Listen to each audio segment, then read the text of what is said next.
Hi guys. So the English this week was a focus on grammar, and that focus was on suffixes.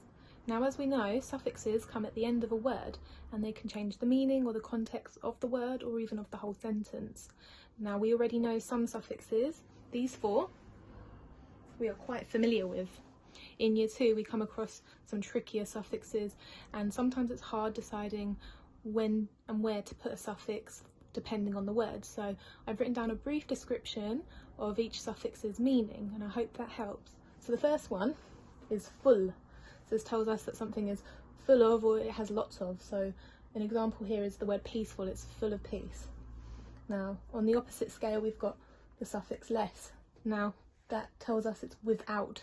So my word here says careless. So if the children are being silly and they're not behaving, they are being careless because they aren't caring. We've also got the suffix ly. Now we're quite familiar with ly because we use it quite often in adverbs, and this tells us it's a characteristic of something. So I've got the word slowly. So if a snail is moving, he's moving slowly. It's telling us a bit more about his characteristic of him moving. These two can be quite tricky. So we've got the suffix meant. Now that is an action or a process. My example here is encouragement.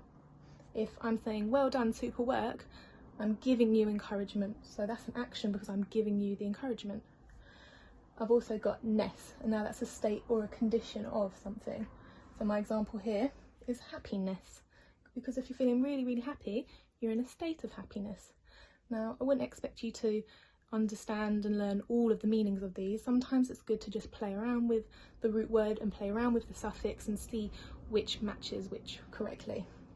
So I've got 4 words here, 4 root words, but I don't have my suffixes yet, so I need to decide which suffix fits the root word correctly. So my first one is excite.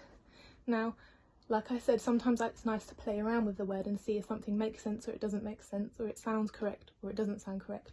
So if I was to have excite full, I just know that doesn't sound correct, or excite less. Now excitement, I know that's an action. You can be in the process of excitement, or an action of excitement. I've also got the root word nice. Now nice full, nice less, niceness doesn't quite sound correct. I've got nice ly, because I could be practicing my handwriting nicely, or I could be singing nicely. It's a characteristic of what I'm doing.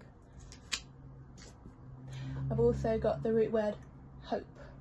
Now this is an interesting one because it could be either or these two, because I could be full of hope, then you could be hopeful, or I could be lacking hope, be without hope, and I could be hopeless. I've gone for hopeful because it sounds a bit more cheery right now. And my last one is dark. So my root word is dark. Dark full, dark less, dark ly doesn't quite sound correct. If I have darkness, I know that's a state or a condition, because if I suddenly turn all the lights off, I'm in a state of darkness. So have a go with the words that you've been given, or think up your own root words and see if you can match a suffix to that correctly.